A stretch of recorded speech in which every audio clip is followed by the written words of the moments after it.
Hello, my name is Mr. Rico. You may remember me from other popular tutorials, such as how to trim your toenails using everyday kitchen items, or possibly roadkill, the other red meat, or maybe even my personal favorite, spelunking, a do-it-yourself guide to home colonoscopy. Well, today we'll be going over a very important function for every Mukilteo school bus driver. How to manage an unruly student, you ask? Or perhaps the proper function of the fuel pumps? I'm afraid they're both wrong. What we'll be covering here is an absolutely vital component to each and every day behind the wheel of a school bus. You seem like a bright bunch, and I think you know where this is headed. That's right, I'm talking about the school bus driver wave. You may have spotted this out on the road, and perhaps even a few of you brave souls have attempted to do it yourselves, possibly being unsure, insecure of your own ability to wave. Well, I'm here to help you get that waving arm up and out.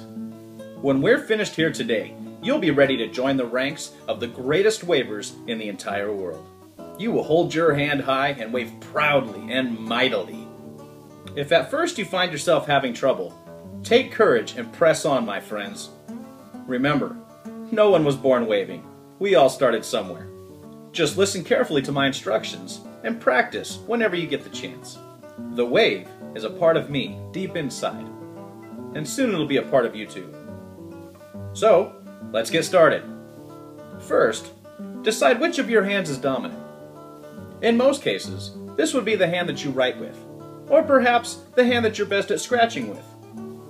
You could try to use your passive hand, but as a beginner, I wouldn't recommend it. Next, once you've identified which hand you're going to wave with, raise it up and look at it.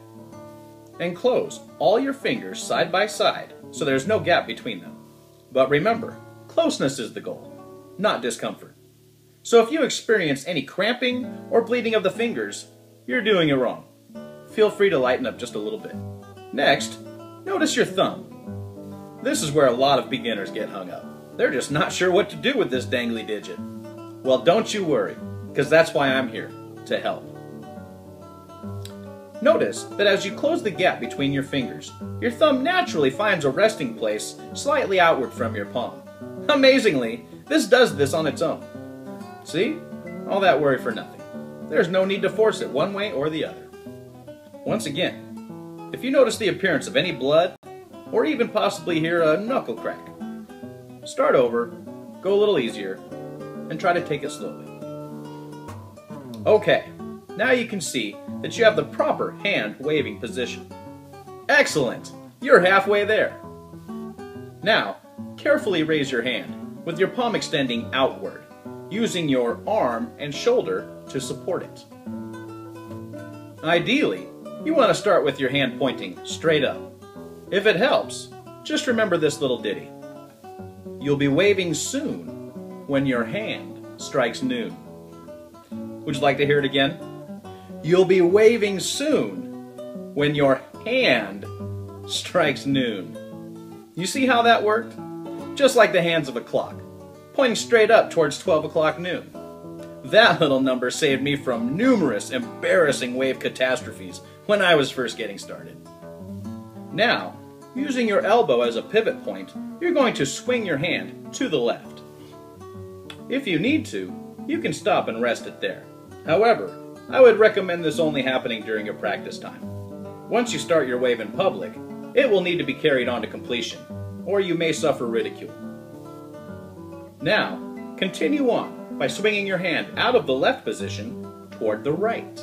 Stop at a comfortable point and return again to the left. Repeat this gesture 2 to 3 times to perform a successful wave. 1, 2, 3. Now, imagine if you have a grandfather clock.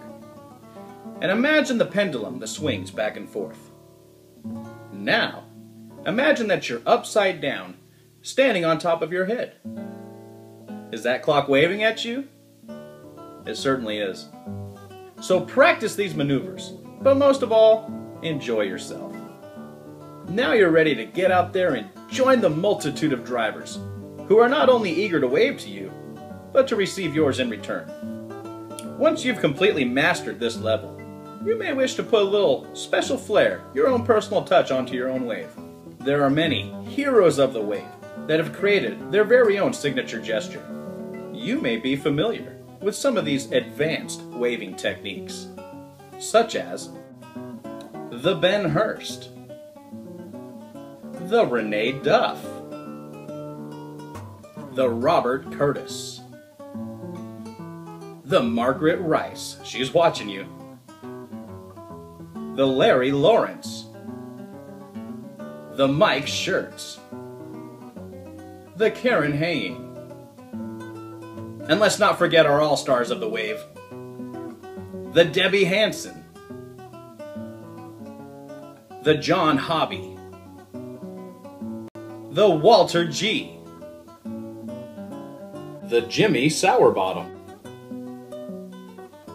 and the Michael Knowlton. So there you have it. You are now equipped and empowered.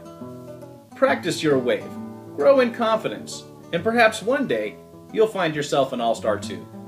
Go your way and know that you are among an elite group of wavers. Take care and